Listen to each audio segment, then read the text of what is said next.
আসসালামু আলাইকুম, সবাই কেমন আছেন? কাজ করতে করতে মাঝে মধ্যে নিজেরই কিছু সমস্যা হয়ে যায়। যেমন আমার বাসায় আমি আমার যে বিছনার চাদর, আসলে বিছনার চাদরটা বেশি একটা ভালো করে নাই, যার কারণে এই যে গুটি গুটি ববলিনের মতন উঠে গেছে। আর রাত্রে খালি গায়ে ঘুমাইলে এগুলো চুলকায়, তো এগুলা এগুলা অপারেশন করার জন্য রিমুভ করব। তো আপনাদেরকে দেখাচ্ছি আমি কীভাবে এগুলো রিমুভ করব। এই যে আমার হাতে একটা মেশিন আছে, এই মেশিনটার মাধ্যমে আমি এটা রিমুভ করব। আপনারা আমার সঙ্গেই থাকুন। এই যে মেশিনটা, বাবা সরো সরো সরো সরো এখান থেকে সরো। এই মেশিনটা এই যে অন করব, এই দেখেন।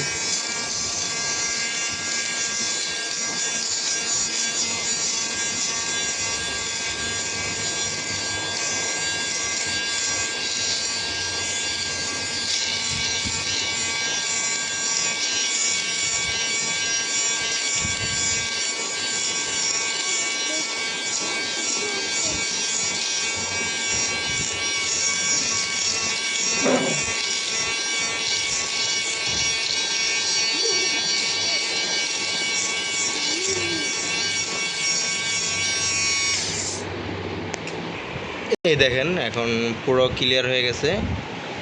তো যে ময়লাগুলো ছিল, ববলিনগুলো রিমুভ। আর দেখেন ববলিন থেকে কীরকম পরিমাণের ময়লা বের হয়েছে। এই যে দেখেন, এই যে ময়লা। আর এই মেশিন দিয়ে কাটা হয়। ওকে, সকলকে ধন্যবাদ, সবাই ভালো থাকবেন।